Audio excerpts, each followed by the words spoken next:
Hello everyone. Polity की series में आपका बहुत स्वागत है।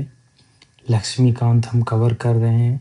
बहुत सारे आर्टिकल, बहुत सारे चैप्टर अब तक कवर किए हैं। जो भी चीज़ कवर की है बहुत अच्छे से कवर की है। आज हम आर्टिकल 26 का को डिस्कस करेंगे। Right to freedom of religion के अंदर 25 डिस्कस कर चुके हैं हम। आर्टिकल 25 या 25 आर्टिकल क्या कहता है? इंडिविजुअल्स के राइट प्रोटेक्ट करता है कि भाई इंडिविजुअल्स को क्या राइट है, क्या उसकी कंसाइंस है, क्या वो मान सकता है, क्या नहीं मान सकता है। जबकि आप आर्टिकल 26 देखोगे तो ये कहता है freedom to manage religious affair, मतलब कलेक्टिव राइट को प्रोटेक्ट करता है। यहाँ पर एक वर्ड आया है रिलीजियस डिनोमिनेशन, ये इम्पोर्टेंट वर्ड है। अगर इसे आप समझ जाएंगे तो बहुत अच्छा। देखो, कोई भी रिलीजियन है, उस रिलीजियन के अंदर बहुत सेक्ट होते हैं। जैसे मुस्लिम्स में सुन्नी और शिया होते हैं, तो जो सेक्ट्स बनते हैं इन्हीं को हम क्या कहते हैं? रिलीजियस डिनोमिनेशन कहते हैं। जैसे रामकृष्ण मिशन, अब रामकृष्ण मिशन हिंदुइज्म के अंदर एक सेक्ट है, तो इसे हम रिलीजियस डिनोमिनेशन कहते हैं। जबकि मैंने आपको बताया आर्टिकल 25 इंडिविजुअल फ्रीडम को प्रोटेक्ट करता है। रतिलाल पनाचंद गांधी केस 1954। देखो, केस की इंपॉर्टेंस होती है, चाहे प्रीलिम्स हो चाहे मेंस हो, आपको पता होना चाहिए। तो 1954 रतिलाल पनाचंद गांधी केस में क्या कहा गया कि आर्टिकल 26 सेफगार्ड करता है किसके? ग्रुप ऑटोनॉमी, मतलब उनके राइट को प्रोटेक्ट करता है कि भाई कौन से रिलीजियन को ये ग्रुप मान रहा है, कौन से स्क्रिप्चर को मान रहा है, कोई इसको इंटरफेरेंस तो नहीं दे रहा है, कोई दखलंदाजी तो नहीं है किसी तरह की। तो ये सब चीज़ें आपको आर्टिकल 26 में देखने को मिलेंगी। हमने सुप्रीम कोर्ट का famous case Ratilal Panachand Gandhi case 1954 के बारे में देखा। ठीक है, अब नेक्स्ट पॉइंट क्या है? Right to stabilize and maintain religious institutions. क्या कहता है? Article 26 says that religious domination have the constitutional right, means to say these religions or this religion have a right to stabilize maintain institution। मतलब इन religion के पास right है कि वो institution को maintain कर सकते हैं। जैसे देखा होगा आपने, रिलीजियस इंस्टीट्यूशन मदरसाज हो गए, ठीक है, और चैरिटेबल पर्पस ट्रस्ट देखे होंगे, बहुत बहुत बड़े मंदिरों के ट्रस्ट, उनके पास बहुत पैसा होता है। तो आर्टिकल 26 कहता है कि रिलीजियन, जो बहुत सारे रिलीजियन है, उनके पास ये राइट है कि वो स्टेबलाइज कर सकते हैं और उन इंस्टीट्यूशन को चला भी सकते हैं। रतिलाल पनाचंद गांधी केस में सुप्रीम कोर्ट ने कहा कि इंटरनल मैनेजमेंट, खासकर रिलीजियस मैनेजमेंट में जो है, आप इंटरफेरेंस नहीं कर सकते। मतलब स्टेट जो है इंटरफेरेंस नहीं कर सकता। स्टेट मतलब पार्लियामेंट, सेंट्रल गवर्नमेंट और स्टेट गवर्नमेंट। स्टेट एक वाइड वर्ड है, इसमें वाइड कनोटेशन कह सकते हैं, इसमें बहुत सारी चीजें इंक्लूड होती हैं। ठीक है, तो मगर यहाँ पर एक चीज आपको देखने को नहीं मिलेगी। यहाँ आप देखो आर्टिकल 26 बी। आर्टिकल 26 बी कहता है right to manage religious affair, phrase matter of religion, मतलब इसमें रिचुअल्स आ गए, सेरेमनीज आ गई, एसेंशियल रिलीजियस प्रैक्टिसेस आ गई। Not secular administration. Not secular administration का मतलब है कि आपके जो राइट हैं वो जैसे पैसे को मैनेज करना, कैसे पैसे को मैनेज किया जाएगा, आपको कैसे मैनेज करना है, बहुत सारी चीजें हैं। कैसे मैनेज किया जाएगा ट्रस्ट को, पैसा कहाँ पर लगाया जाएगा, तो ये सेकुलर एडमिनिस्ट्रेशन है।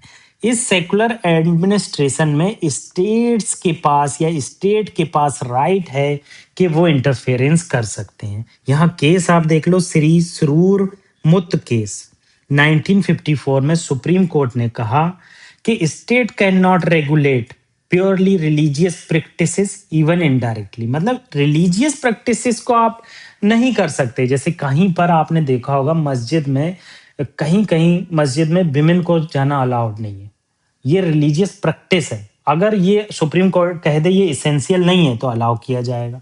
तो इसेंशियल रिलीजियस प्रैक्टिसेस जो होती हैं उसमें क्या है, आपको इंटरफेरेंस नहीं कर सकते। जैसे मंदिर में जाना, मंदिर में पूजा अर्चना किस तरह से की जाएगी, कौन सा त्योहार किस तरह मनाया जाएगा। तो ये प्योरली रिलीजियस अफेयर है, इसमें कोई भी इंटरफेरेंस नहीं कर सकता। ठीक है, आगे यही चीज पॉलिटी की किताब में किस तरह समझाई गई है ये देख लेते हैं। फिर एक इम्पॉर्टेंट, बहुत इम्पॉर्टेंट एमसीक्यूज देखेंगे, जिससे आपके फंडामेंटल राइट और डीपीएसपी में क्या डिफरेंस है ये क्लियरिटी यहाँ पर हो जाएगी।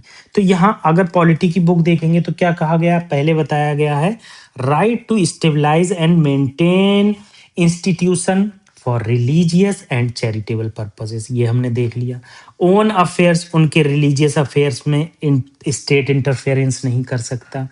एक्वायर कर सकते हैं मूवेबल और इमूवेबल प्रॉपर्टी। मूवेबल कैसे? बस एक्वायर कर ली, ठीक है। इमूवेबल जैसे लैंड एक्वायर कर ली, देखा होगा रामकृष्ण मिशन की बहुत सारी लैंड पड़ी हुई है, ठीक है। Right to administer property in accordance with law, ये देखो सेकुलर प्रैक्टिस आ गई, इसमें लॉ ने इंटरफेरेंस कर दिया। आर्टिकल 25 इंडिविजुअल को राइट देता है, जबकि आर्टिकल 26 जो है आपको कलेक्टिव राइट देता है। यहाँ पर इंपॉर्टेंट चीज ये जान लो, आनंद मार्ग और रामकृष्ण मिशन एक डिनोमिनेशन है किसी भी रिलीजियन के, और जबकि अरविंदो घोष सोसाइटी को सुप्रीम कोर्ट ने एक रिलीजियस डिनोमिनेशन नहीं माना। तो ये इंपॉर्टेंट चीजें हैं जो आपको पता होना चाहिए आर्टिकल 26 के बारे में। ये इंपॉर्टेंट एमसीक्यूज देखो, इसमें देखो कि क्या स्टेटमेंट दिए गए हैं, किस तरह से हमें प्रीलिम्स में सॉल्व करना है। प्रीलिम्स का फॉर्म भी आ चुका है।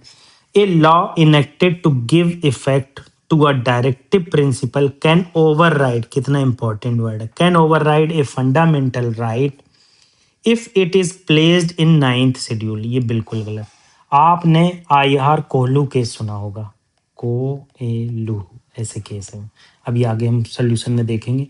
2007 के केस में सुप्रीम कोर्ट ने बोला नाइन्थ शेड्यूल जो फर्स्ट कॉन्स्टिट्यूशनल अमेंडमेंट एक्ट से बनाया गया था, इसमें बहुत सारे लॉ रखे गए थे ताकि सुप्रीम कोर्ट या जुडिशरी इंटरफेयर ना कर पाए। मगर 2007 में सुप्रीम कोर्ट ने कहा कि कोई भी लॉ नाइन्थ शेड्यूल में रखा जाएगा तो उसका जुडिशियल रिव्यू होगा। अगर वो फंडामेंटल राइट या कॉन्स्टिट्यूशनल अथॉरिटी के खिलाफ है तो उसको नल एंड वाइड किया जा सकता है। तो ये गलत हो गया, डायरेक्टिव प्रिंसिपल ओवरराइड नहीं कर सकते फंडामेंटल राइट को। तो पहला गलत हो गया, तो ये काट दिया, यहाँ से सी काट दिया। 50% हमारा क्वेश्चन सॉल्व हो गया है। अब बी और डी ऑप्शन बचे हैं। दूसरा ऑप्शन क्या कहता है? Directive principles are non justiciable but they can used by court to interpret the scope and content of fundamental right। बिल्कुल सही।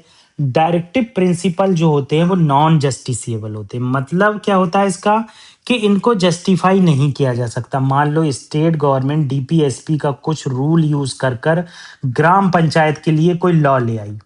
अब कहा इस लॉ के अकॉर्डिंग ग्राम पंचायत के पास ये पावर रहेंगे, तो इसको जस्टिफाई नहीं किया जा सकता, इसको नल एंड वॉइड नहीं किया जा सकता। ठीक है, डायरेक्टिव प्रिंसिपल और नॉन जस्टिसिएबल है, ठीक है। और मगर जब फंडामेंटल राइट का स्कोप आता है, जैसे मान लीजिए आपका राइट टू लाइफ कहीं उल्लंघन हुआ, या राइट टू नो, या राइट टू एजुकेशन, ये आपका उल्लंघन हुआ, तो आपको क्या है, फंडामेंटल राइट का उल्लंघन मानते हुए नल एंड वॉइड कर दिया जाएगा लॉ को। अगर इस केस में डीपीएसपी की भी हेल्प लेने की जरूरत पड़ी तो हम हेल्प लेंगे। तो दूसरा यहाँ ठीक है, तो ठीक है, दोनों में है। तीसरा, fundamental right impose negative obligation, बिल्कुल सही है।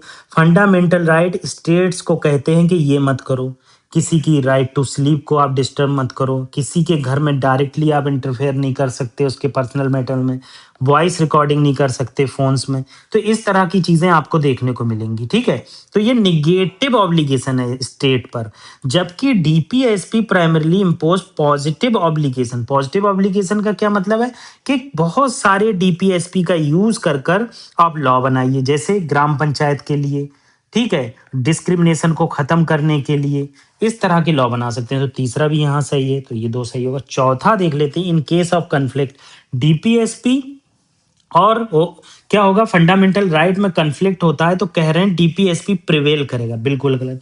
फंडामेंटल राइट प्रिवेल करता है, डीपीएसपी नहीं करता है, तो डी गलत हो गया, तो आपका बी ऑप्शन सही हो गया, ठीक है। अब पहला क्यों गलत है? आई आर कोल्हू केस है 2007 का, उसमें कहा गया कि नाइन्थ शेड्यूल में अगर कोई सब्जेक्ट रखे जाते हैं तो जुडिशियल रिव्यू होगा अगर वो वायलेट करते हैं बेसिक स्ट्रक्चर का। बेसिक स्ट्रक्चर क्या होता है सारा मैंने लेक्चर्स में पढ़ाया है, मगर आप जान लो सुप्रीम कोर्ट ने केशव नंदा भारती केस के बाद कुछ सब्जेक्ट जो हैं एक लिस्ट में रखे थे और उस लिस्ट को कहा अगर वायलेट होती है तो ये बेसिक स्ट्रक्चर का वायलेशन माना जाएगा और लॉ को नल एंड वॉइड कर दिया जाएगा। ठीक है, तो ये आप सोल्यूशन यहाँ से देख सकते हैं। Thank you very much.